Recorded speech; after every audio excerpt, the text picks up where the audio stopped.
சைனாவிலே ஒரு ஆண் குழந்தை பிறக்கும், அதுதான் கடைசி குழந்தை. கியாமத்துடைய உலகத்தில் பிறக்கக்கூடிய கடைசி குழந்தையை பற்றி அல்லாஹ்வுடைய தூதர் அவர்கள் பேசினார்கள். கடைசியில் ஒரு ஆண் குழந்தை பிறக்கும், அது சைனாவிலே பிறக்கும், அதுதான் கடைசி குழந்தை என்று சொன்னார்கள். இப்போ அல்லாஹ்வுடைய தூதர் அவர்கள் இன்னைக்கு உலகத்தில் நிகழ்ந்து கொண்டிருக்கக்கூடிய, இனி நிகழப் போகின்ற, உலகம் இன்னும் எத்தனை ஆண்டுகள் உருண்டோட போகிறது என்ற செய்திகளை எல்லாம் அல்லாஹ்வுடைய தூதர் அவர்கள் நமக்கு நபிமொழியின் மூலமாக நிறைய சொல்லியிருக்கின்றார்கள். அதன் அடிப்படையில் ஒவ்வொரு வாரமும் யுக முடிவு நாளை நெருங்கிக் கொண்டிருக்கக்கூடிய இந்த உலகத்தில் நடக்கக்கூடிய சம்பவத்தை பற்றி நாம் பேசிக் கொண்டிருக்கின்றோம். பொதுவாக நாளை, அடுத்த ஆண்டு என்ன நடக்கும் என்று சொல்லக்கூடிய நபி அவர்கள் ஜோசியர்கள் அல்ல, மாறாக உலகத்தில் நடக்கக்கூடிய செய்திகளை அல்லாஹ் சொன்னான் அல்லவா, ஆதாமா வஅதர் ரஹ்மான், இதுதான் அல்லாஹ்வுடைய வாக்குறுதி, வஸதகல் முர்ஸலூன், அந்த வாக்குறுதிகளை நபிமார்கள் சொல்லுவார்கள். இன்னைக்கு உலக அழிவை பற்றி, குர்ஆனை பற்றி, ஹதீஸை பற்றி நாம ஆராய்ச்சி செய்வதை விட, நம்மை விட அதிகமாக ஆராய்ச்சி செய்யக்கூடியவர்கள் கிறிஸ்தவர்கள். பைபிளை ஆராய்ச்சி செய்கிறார்கள். சில சமயங்களிலே பைபிள்களிலே கிடைக்காத சில விஷயங்கள் அவர்கள் குர்ஆன் ஹதீஸிலே பார்த்து கணிக்கிறார்கள். அதன் அடிப்படையில் இன்னைக்கு கிறிஸ்தவர்களுடைய அறிவிப்பின்படி உலகம் எந்த ஆண்டு அழியப் போகிறது என்று நீங்கள் பார்த்தால், பைபிளை அவர்கள் மேற்கோளாக உலகத்தில் நடக்கக்கூடிய சம்பவங்களை வைத்து சொல்கிறார்கள். 2880 ஆண்டு, 2880 ஆண்டு மார்ச் 16ஆம் தேதி சுனாமி வரும், உலகம் அழியும் என்று அமெரிக்காவில் இருக்கக்கூடிய விஞ்ஞானிகள், கிறிஸ்தவ ஆராய்ச்சியாளர்கள் எல்லாம் சேர்ந்து ஒரு முடிவெடுத்து சொல்லியிருக்கின்றார்கள். 2880 ஆண்டு அப்படின்னு சொல்லி. அல்லாஹ்வே இதை அறியக்கூடியவனாக இருக்கின்றான் என்று சொன்னாலும், அல்லாஹ்வுடைய தூதர் அவர்கள் நமக்கு என்னைக்கு உலகம் அழியும்னு தேதி மட்டும்தான் சொல்லல. ஆனா சில சம்பவங்களை வைத்து, எப்பொழுது மஹ்தி அலைஹிஸ்ஸலாம் வருவார்கள், எப்பொழுது ஈசா அலைஹிஸ்ஸலாம் வர இருக்கின்றார்கள், இன்று நடக்கக்கூடிய சிரியாவினுடைய உள்நாட்டு புரட்சி என்பதை உட்பட அல்லாஹ்வுடைய தூதர் அவர்கள் நமக்கு சொல்லி சென்றிருக்கின்றார்கள். அதற்கு முன்பதாக நாம் ஒரு விஷயத்தை விளங்கிக் கொள்ள வேண்டும். வாரம் நான் சொல்லிட்டு இருக்கிறேன், உலகத்தில் யூதர்களால் செய்யப்படக்கூடிய திட்டங்கள் அனைத்தும் நிகழ்த்தப்பட்டு ஒரு சாம்பிளாக, ஒரு முன்னோட்டமாக செயல்படுத்தப்படக்கூடியது இந்திய நாட்டில்.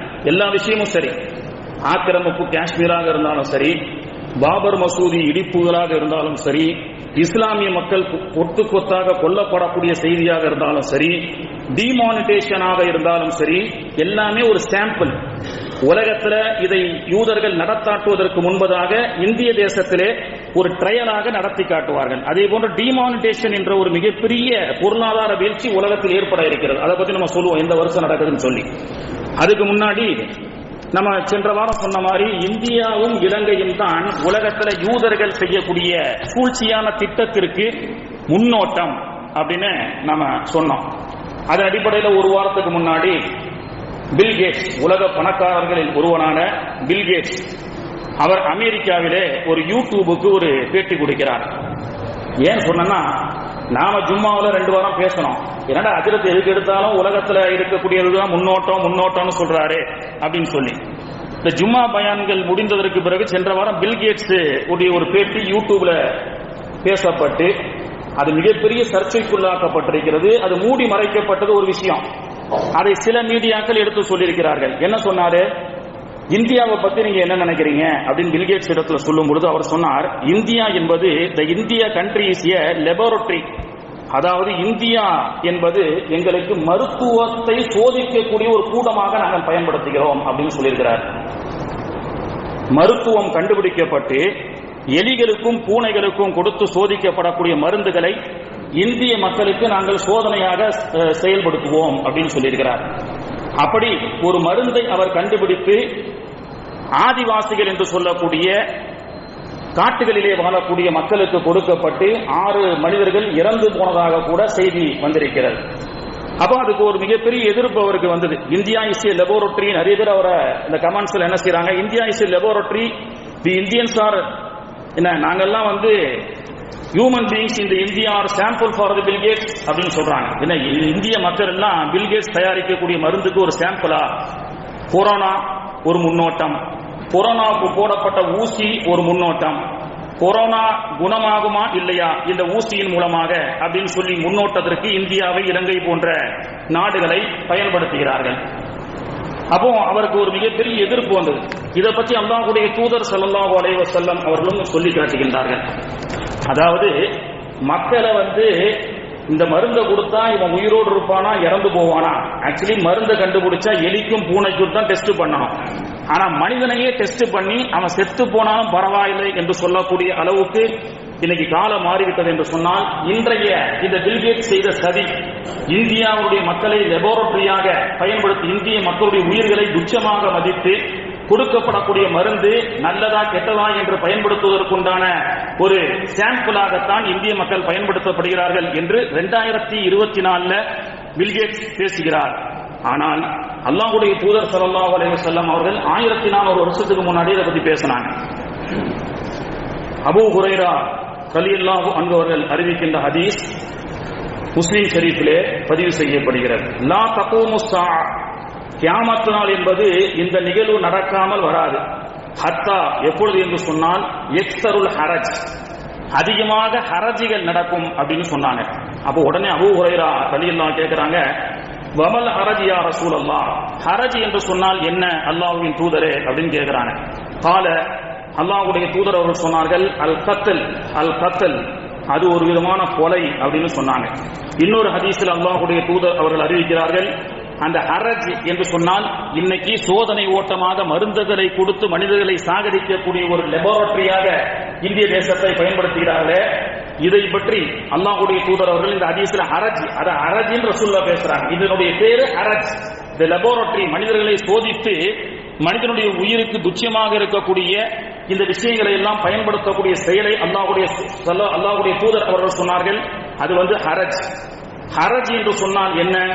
வல்லதி நஃப்ஸி பியதி, என்னுடைய ஆன்மா எவன் மீது இருக்கின்றதோ அந்த அல்லாஹ்வின் மீது சத்தியமாக, லா ததஹப துன்யா, உலகம் என்பது அழிக்கப்படாது. ஹத்தா, எதுவரை என்று சொன்னால் யாத்தி அலன் நாசி, மக்களிலே ஒரு நாள் வரும், யௌமுல்லா எதிரி காத்திலு சீம கத்தல், அடிக்கடி மரணம் ஏற்படும். நான் ஒரு ஜும்மாவில் கூட பேசியிருக்கின்றேன்.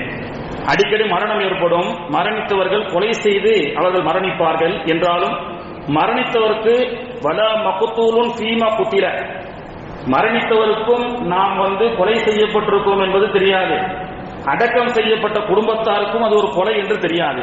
ஆனாலும் ஸ்லோ பாய்சனாக அவர் கொடுக்கப்பட்டு கொலை செய்யப்படுவார் என்று அல்லாஹ்வுடைய தூதர் அவர்கள் சொன்ன ஹதீஸ் முஸ்லிம் ஷரீஃபிலே 2908வது ஹதீஸிலே அல்லாஹ்வுடைய தூதர் அவர்கள் சொல்லி காட்டுகின்றார்கள். அப்போ உலகத்தினுடைய இருக்கக்கூடிய இஸ்ரேல் என்று சொல்லக்கூடிய ஒரு தீய சக்தி, உலகத்தையே ஆட்டி படைத்துக் கொண்டிருக்கக்கூடிய அந்த தீய சக்திகள் உலகத்தில் தான் ஒரு விஷயத்தை நிறைவேற்றப்பட வேண்டும் என்று சொன்னால் இந்தியா, இலங்கை போன்ற அப்பாவி நாடுகளை அவர்கள் பயன்படுத்தி அவர்கள் அதிலே அந்த மக்களை எல்லாம் என்ன செய்யறாங்க, டெஸ்டுகளாக பயன்படுத்துகிறார்கள் அப்படின்னு சொல்லப்பட்டது. அல்லாஹ்வுடைய தூதர் அவர்களும் நமக்கு சொல்லி காட்டுறாங்க. அப்போ கண்ணியத்திற்குரியவர்களே, உலகத்துல இன்னைக்கு பூமி ஆக்கிரமிப்பு, 3 விஷயங்கள் உலகத்தில் நடக்குது. ஒன்னு பூமி ஆக்கிரமிப்பு. பூமி ஆக்கிரமிப்புன்னு சொன்னா வளங்களை சுரண்டி எடுப்பது.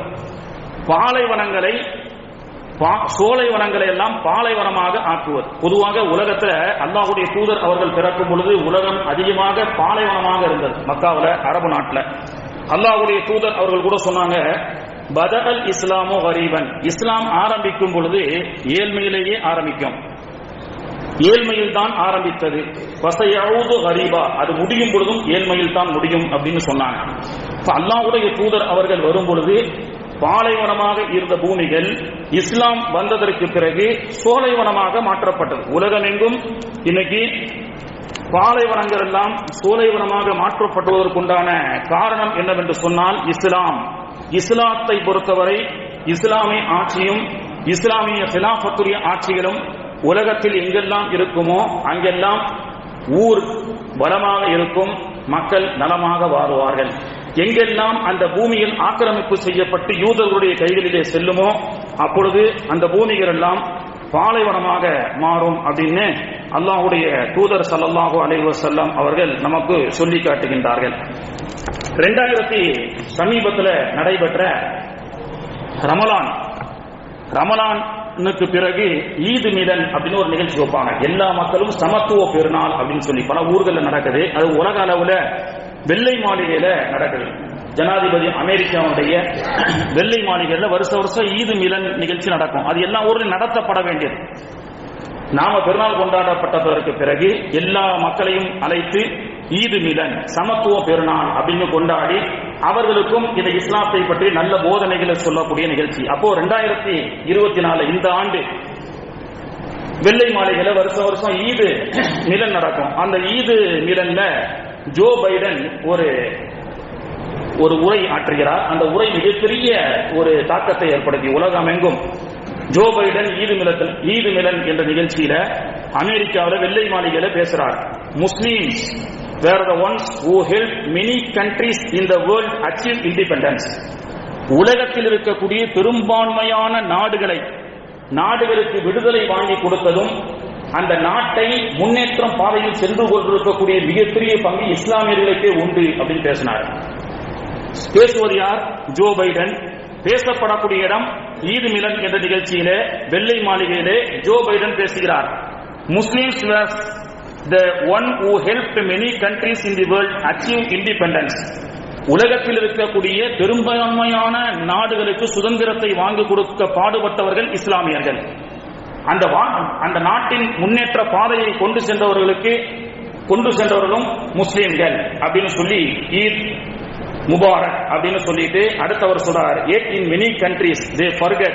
ஆனால் பெரும்பான்மையான நாடுகள் இஸ்லாமியர்கள் செய்த தியாகத்தை மறந்து ஒவ்வொரு வாங்கி கொடுத்த அந்த சுதந்திரம் வாங்கி கொடுத்த அந்த நாடே இஸ்லாமியர்களுக்கு இன்று துரோகம் செய்து கொண்டிருக்கிறது அப்படின்னு பேசுறார். நிறைய நாடு முன்னேற்ற பாதை அடைவதற்கும் சுதந்திரம் வாங்கி கொடுப்பதற்கும் இஸ்லாமியர்கள் தான் பாடுபட்டிருக்கிறார்கள். இஸ்லாமியர்களுடைய பங்கு தான் பெரும்பங்கு இருக்குது. ஆனால் அந்த நாடுகள் வாங்கி கொடுக்கப்பட்ட அந்த இஸ்லாமியர்களால் பெறப்பட்ட சுதந்திரம் பெறப்பட்ட அந்த நாடுகள் ஆட்சி மாற்றத்திற்கு பிறகு இஸ்லாமியர்களை மூன்றாந்திர குடிமக்களாக ஆக்கப்படக்கூடிய ஒரு செயல் தான். அப்ப இந்தியாவிலையும் அது ஒரு பங்கு இருக்கு. இந்திய சுதந்திரத்துக்காக பாடுபட்ட எத்தனையோ இஸ்லாமியர்களை மறந்து இன்னைக்கு இஸ்லாமியர்கள் மூன்றாந்திர குடிமக்களாக அவர்கள் வணங்கக்கூடிய பள்ளிவாசல்களை எல்லாம் இடிக்கக்கூடிய தகர்க்கக்கூடிய ஒரு நிகழ்ச்சி.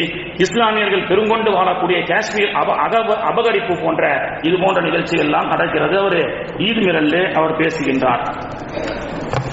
இப்போ இஸ்லாம் எந்த நாடுகளுக்கெல்லாம் செல்கிறதோ பாலைவனங்களும் சோலைவனமாக மாறியது. அல்லாஹ்வுடைய தூதர் அவர்கள் அல்லாஹ்வுடைய தூதருடைய சஹாபாக்கள் எங்கெல்லாம் சென்றார்களோ அங்கே நாட்டை வளமிக்க நாடாக ஆக்கினார்கள். என்றாலும் அந்த வளமிக்க நாடுகள் எல்லாம் இன்னைக்கு தீய சக்திகளுடைய கைகளுக்கு சென்று மீண்டும் பாலைவனமாக இருக்கப்பட்ட அந்த நாடுகள் எந்த நாடுகள் எல்லாம் சோலைவனமாக மாறியதோ அந்த சோலைவனம் மீண்டும் பாலைவனமாக ஆகக்கூடிய அபாயகரம் கியாமத்துக்கு சமீபமாக நடக்கும் என்று அல்லாஹ்வுடைய தூதர் அவர்கள் சொன்னார்கள். சமீபத்தில் துபாயினுடைய மன்னர் பேசினார். எங்களுடைய முன்னோர்கள் எல்லாம் துபாய் இன்று வளமிக்க நாடு, உலகத்தினுடைய அண்ணாந்து எட்டி பார்க்கக்கூடிய புரூஜ் ஹலீஃபா என்று சொல்லக்கூடிய மிகப்பெரிய கோபுரத்தை கட்டிக் கொண்டிருக்கின்றார்கள். அதையும் தாண்டி சவுதி அரேபியா அதைவிட உயரமான ஒரு கட்டிடத்தை கட்டுவதற்காகவும் 2035 சவுதியில உலக கோப்பை நடப்பதற்காக உலக கோப்பை 2035 2035 உலக கோப்பை அங்கே நடக்க இருக்கிறது. அங்கே அதற்காக இன்னைக்கே பிளான் பண்ணி 10 வருஷத்துடைய பிளானிங் போட்டுட்டு இருக்கிறாங்க. 2035 பிளான் இன்னைக்கு சவுதி அரேபியா போட்டுட்டு இருக்குது. ஆனா என்ன நடக்க போகுதுன்னு இன்னும் அவன் சிந்திக்காம இருக்கிறான். இன்னும் 10 வருஷத்துக்குள்ள சவுதியினுடைய நிலை எப்படி மாறப்போகுது அப்படின்றத பத்தி ரசூலுல்லாஹ் பேசுறாங்க. அதுக்கு முன்பதாக ஒரு ஹதீஸை நாம் பார்த்தால் இன்னைக்கு உலகத்தினுடைய எல்லா விஷயத்தை பற்றியும் புரியும். தமீமுத்தார் ரலியல்லாஹு அன்ஹு என்ற ஒரு நபித்தோழர் உலகமெங்கும் சுற்றி வணிகம் செய்யக்கூடிய இன்டர்நேஷனல் பிசினஸ்மேன் சஹாபாக்களிலேயே தமீமுத்தார் ரலியல்லாஹு அன்ஹு. தமீமுத்தார் ரலியல்லாஹு அன்ஹு அவர்கள் ஒரு ஹதீஸ சொல்லி காட்டுறாங்க. அக்பர ரசூலுல்லாஹி ஸல்லல்லாஹு அலைஹி வஸல்லம் அல்லாஹ்வுடைய தூதரிடத்துல தமீமுத்தார் அவர்கள் சொல்லி காட்டுகின்றார்கள். அன்னஹு ரகிபல் பஹர, நாங்கள் பயண குழுவோடு 30 பேர் என்ன செய்தோம், கடல் வழி பயணமாக கப்பலிலே சென்று கொண்டிருந்தோம். அபுதாவுதிலே பதிவு செய்யப்பட்ட சஹீஹுல் முஸ்லிம்ல 2942வது ஹதீஸாக பதிவு செய்யப்படுகிறது. தமீமுத்தார் ரலியல்லாஹு அன்ஹு சொல்றாங்க, 30 பேர் கொண்ட வணிக குழுவோடு நாங்கள் கடலிலே, அவர்கள் சொல்லக்கூடிய அந்த ஏரியான்னு சொன்னா அரேபியன் பெனின்சுலா, ஈரான், ஈராக் போன்ற நாடுகளை சுற்றியுள்ள கடல், அரேபியன் பெனின்சுலா, அந்த வழியாக நாங்கள் படகிலே கப்பலிலே சென்று கொண்டிருந்தோம். கடுமையான சூறாவளி காற்று, 1 மாத காலம் நாங்கள் கரை ஒதுங்க முடியாத அளவுக்கு சூறாவளி காற்று எங்களை தாக்கியது.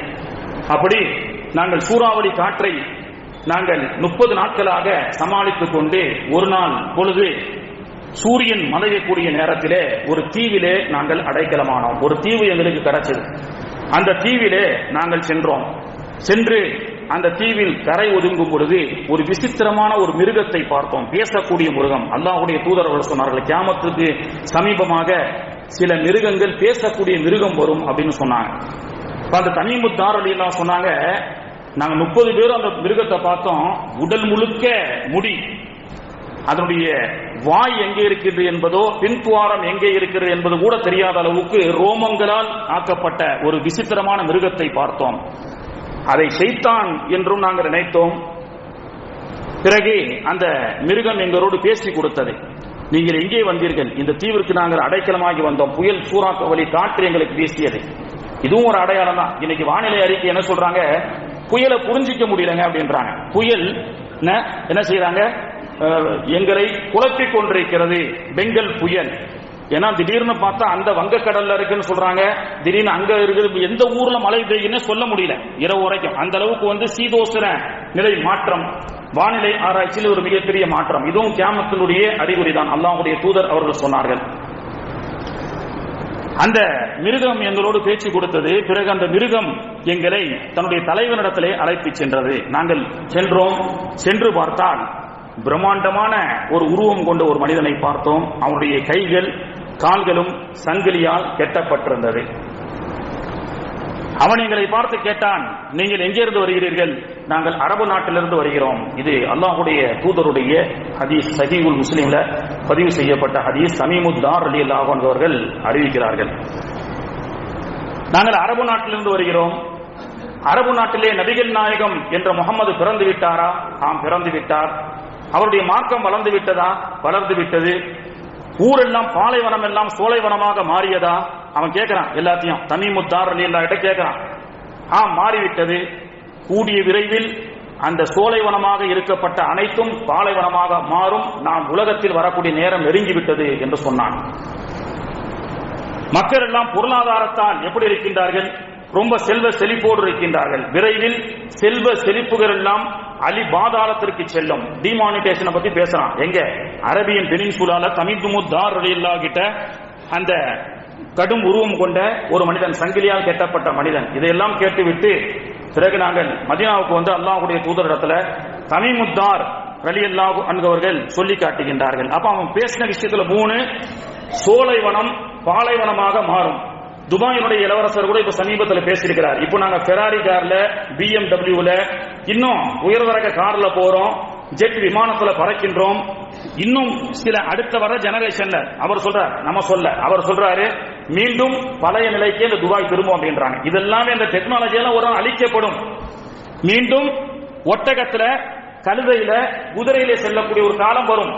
அப்போ உலகத்தினுடைய டெக்னாலஜி ரசூலுல்லாஹ் வந்ததற்கு பிறகு அதிகமாச்சு. மீண்டும் இந்த டெக்னாலஜி, இந்த டாலருடைய வேல்யூபிள், உலகத்தில் இருக்கக்கூடிய எல்லா விதமான வசதிகள், சோலைவனங்கள் எல்லாம் பாலைவனமாக ஆக்கப்படக்கூடிய ஒரு சூழல் வரும் அப்படின்னு அவர் சொல்றாரு. அப்போ அதே போன்றுதான் உலகத்தில் இருக்கக்கூடிய செழுமையான நாடுகள் எல்லாம், சோலைவனங்கள் எல்லாம் பாலைவனமாக மாறும். உலகத்தில் மனிதன் பயன்படுத்தக்கூடிய கரன்சி விலை மதிப்பில்லாமல் போகும். லட்சக்கணக்கில் காசு வச்சிருப்பான், சாப்பிட உணவு கிடைக்காது. காலம் வரப்போகுது இன்னும் கொஞ்ச நாள்ல. இன்னைக்கு பாக்குறோமா இல்லையா? இந்தோனேஷியால பாத்தீங்கன்னா மார்க்கெட்டுக்கு கொண்டு போனீங்கன்னா 1 லட்ச ரூபா 2 லட்ச ரூபா கொண்டு போனோம். 10 நாடுகள் இன்னைக்கு அந்த இலக்கை அடைந்து விட்டது. இது முழு உலகமும் பரவும். 10 நாட்டுல காசுக்கு மதிப்பு கிடையாது. காசு ரோட்ல தூக்கி போட்டு போவான். அந்த மாதிரி 10 நாடுகள் இருக்கு உலகத்துல. இப்போ 10 நாடுகள்ல செயல்படுத்தியாச்சு. இது ஒரு முன்னோட்டம். இது முழு உலகமும் என்னாகும், இதே போன்று வரும். சமீபத்தில் புதின் கூட ரஷ்யாவில் ஒரு மீட்டிங்ல பேசியிருக்கிறார். விரைவில் டாலர் விரைவில் டாலர் வீழ்ச்சியாகும். அல்லாஹ்வுடைய தூதர் அவர்கள் இதை பற்றி பேசுகிறார்கள். டிமானிட்டேஷனை பற்றி கியாமத்துக்கு சமீபமாக ஒரே ஒரு இரவு அந்த இரவு மறுநாள் பகல் பொழுதை மாறிவிட்டால் உலகத்தையே திருப்பி போடும் சொன்னாங்க. ஒரு நாள் பொழுது இரவு நடந்ததா இல்லையா? 500 ரூபா 1000 ரூபா செல்லாது, எல்லாமே இன்னைக்கு காசு வச்சிருந்தாங்க. அதனுடைய முன்னோட்டம் தான் இந்தியா டிமானிட்டேஷன். 500 ரூபா 1000 ரூபா செல்லாதுன்னாங்க. மறுநாள் பெரும் பெரும் கோடீஸ்வரர்கள் எல்லாம் சாப்பாடுக்கு 10 ரூபா காசு இல்லாம இது பண்ணாங்களா இல்லையா? இது ஒரு முன்னோட்டம். இதே போன்று உலகத்தில் ஒரு மிகப்பெரிய டிமானிட்டேஷன் வர இருக்கிறது. ஒரே இரவு, அந்த இரவனுடைய யூதர்களுடைய ஆதிக்கத்தால் இன்னைக்கு முழு உலகத்தையும் கட்டி போட்டாங்க இல்லையா? கொரோனா என்ற வைரஸ் என்ற அடிப்படையில் காபத்துல்லாவே மூடப்பட்டதா இல்லையா? அப்போ உலகம் என்பது நம்முடைய கண்ட்ரோல்ல இருக்குதா இல்லையான்னு செயல்படுத்தி பார்க்கக்கூடிய தீய சக்திகள் இன்னைக்கு உலகத்துல பார்த்துக் கொண்டிருக்கின்றார்கள். அப்போ தமீமுத்தார் ரலியல்லாஹு அன்ஹு அவர்கள் அல்லாஹ்வுடைய தூதர் இடத்துல சொல்லும் பொழுது இந்த மாதிரி சொன்னாங்க. அவர் இந்த மாதிரிலாம் கேட்டான், செழிப்பா இருக்குதா அப்படின்னு கேட்டான். ஆம்னு சொன்னேன். இல்ல, விரைவில் சோலை வனங்கள் எல்லாம் பாலை வனங்களாக மாறும் அப்படின்னு சொன்னேன். அல்லாஹ்வுடைய தூதர் அவர்கள் சொன்னார்கள், நீங்க யாரை பார்த்துட்டு வந்திருக்கீங்க தெரியுமா? நீங்க யாரை பார்த்துட்டு வந்திருக்கீங்க தெரியுமா? ஹாதா தஜ்ஜால், அவன் தான் தஜ்ஜால். அவன் வருவதற்கு முன்பு உலகத்தில் சோலைவனங்கள் பாலைவனமாக மாறும். மனிதன் லட்சம் லட்சமாக காசு வைத்திருக்கலாம், ஆனால் சோத்துக்கு வழி இல்லாமல் இருப்பான். அப்படிப்பட்ட பஞ்ச காலத்திலே தஜ்ஜால்